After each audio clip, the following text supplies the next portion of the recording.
your self-worth and self-love that you have for yourself, it's only a problem. It's only ever a threat to people who lack self-worth and self-love, right? I'll say it again.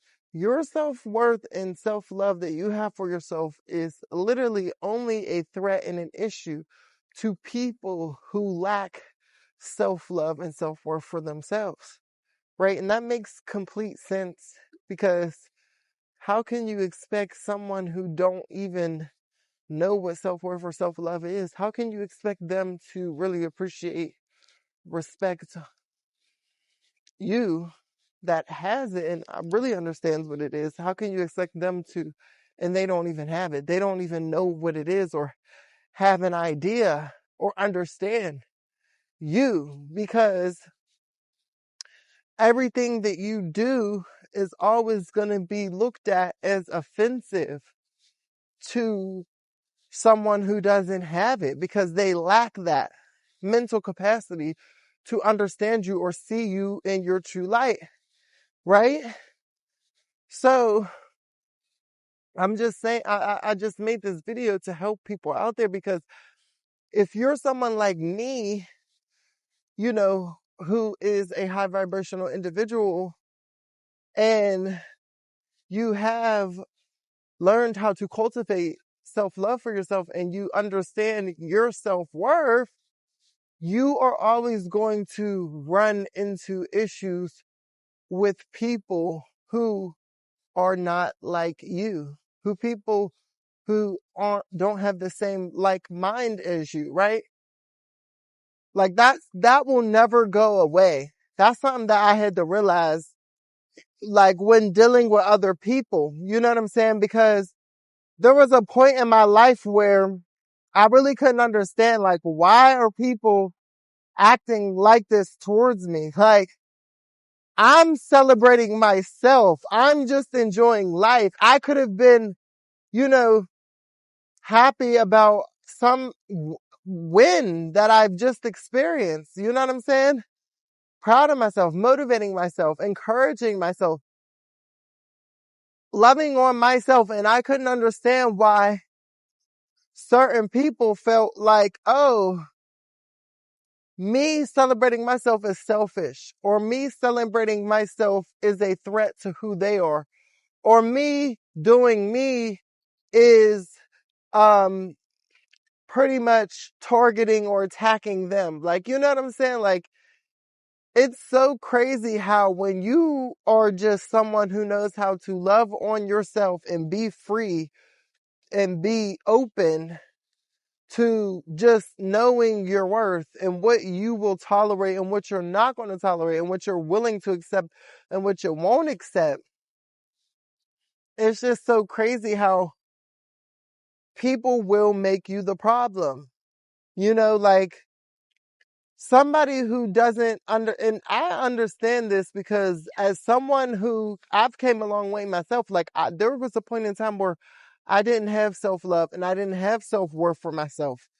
So I completely understand how, you know, when someone would show up in my life reflecting the embodiment of self-love or self-worth, there were moments and times where I felt like I was being attacked or targeted, but really it wasn't. That was my own mind playing tricks on me, you know, because I lacked confidence. I lacked love for myself. I didn't know my worth.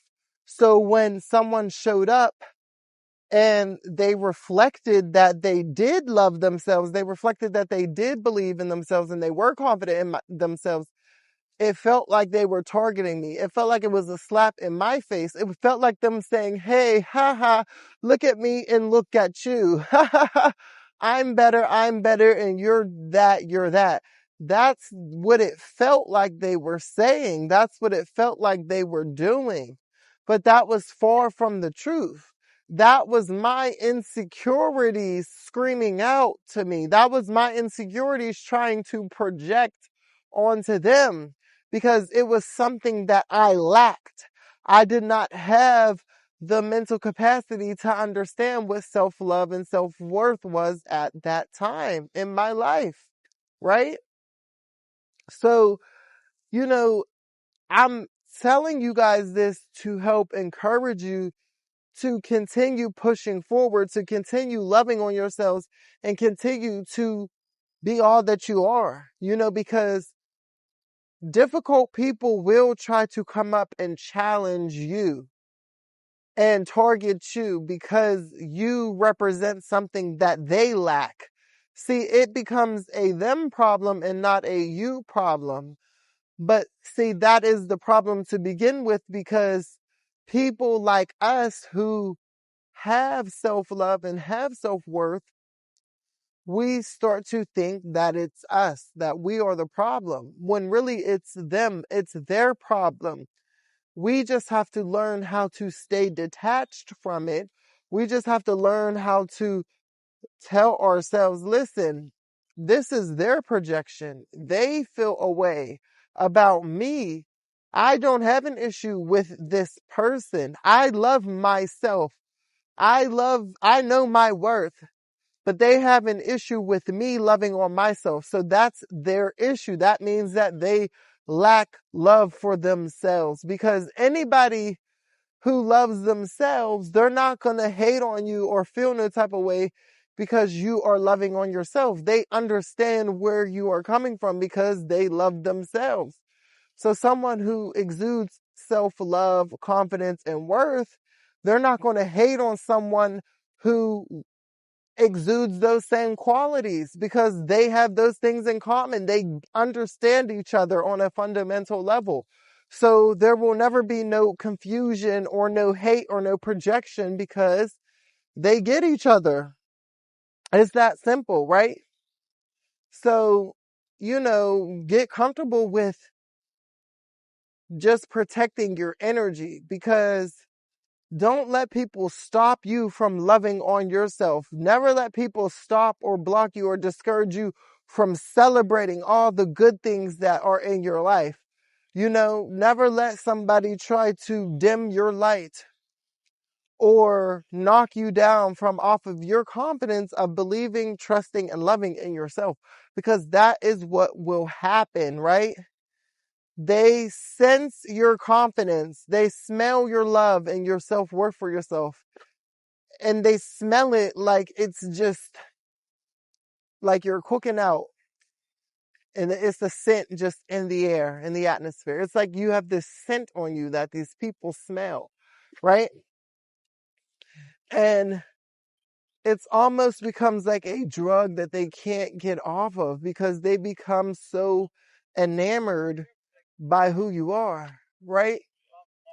Some of these people have been so emotionally damaged, experienced so much trauma, that they refuse to see themselves for who they are. They truly refuse to heal and change and to release what no longer serves them. They want to hold on to the pain, the memories, and the trauma that keeps them stuck, that keeps them defined, and that keeps them ultimately in lack, right?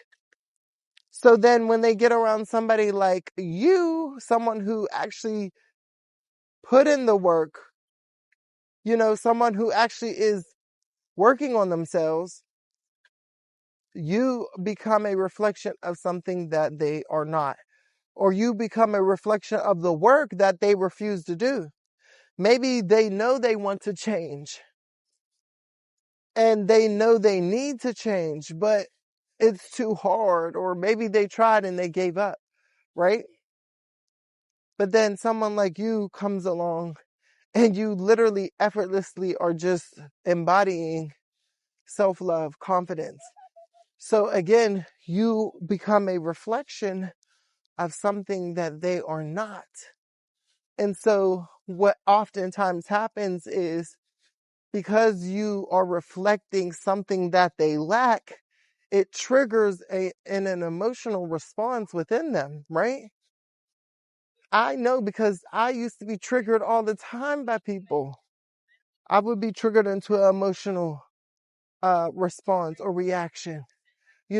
Usually it was an emotional reaction of sadness or depression or of anger and bitterness, and once you're triggered into that emotional reaction, like all bets are off. You really start to project your insecurities on these other people, and the best thing to do is to heal, is to work on those parts of you that were triggered emotionally. Why did they trigger you emotionally? So you won't be triggered by someone and you can be inspired by them instead of intimidated by them or triggered by them, right?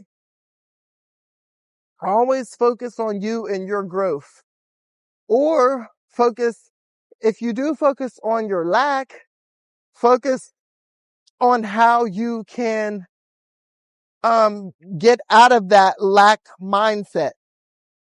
How can you get back to feeling like you're abundant, feeling like you're worthy, feeling like you're good? Don't become a hater because you refuse to heal. That's all I got to say. You know what I'm saying? Like people become haters because they refuse to heal. And so they're always in lack. So when somebody that shows up and they are healed, it just triggers them all the time. But it's like, okay, well, instead of you being triggered, focus on why you're being triggered. Okay? Literally, that's all people have to do. But they refuse to do that. And they keep themselves in these cycles of insecurity, you know? And so those types of people who refuse to do the inner work, refuse to heal, they'll always show up as lack. As someone like you who actually puts in the inner work and reflects self-love and self-worth, you are always going to be offensive to them, because while they're out here accepting the bare minimum, but subconsciously they don't want the bare minimum. They really want to be consciously, they don't want the bare minimum. They think they deserve better, but subconsciously they keep accepting the bare minimum and they accept their life for what it is and settle. You're someone who's not settling. You're someone who got to know who you are. You know your worth. You know what you want, and you refuse to settle, and you've done the inner work. So you're not settling like they are. So you're getting different results and different outcomes, but they're too busy comparing their lives to you instead of focusing on them. Okay. So there's just an encouraging word to those out there who have been working on your self-love and self-confidence, or you exude and embody self-worth and self-love. Just be prepared to trigger other people and understand that you're always going to be a threat to people who lack self-love and lack their own self-worth, okay?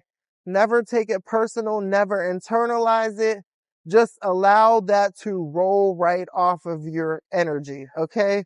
I love y'all. It's Karkar. You can let me know how this message resonates below. And if you are new and you enjoy the channel, consider subscribing because it's a vibe, all right? I love y'all. It's Karkar. I'll talk to you later. Bye.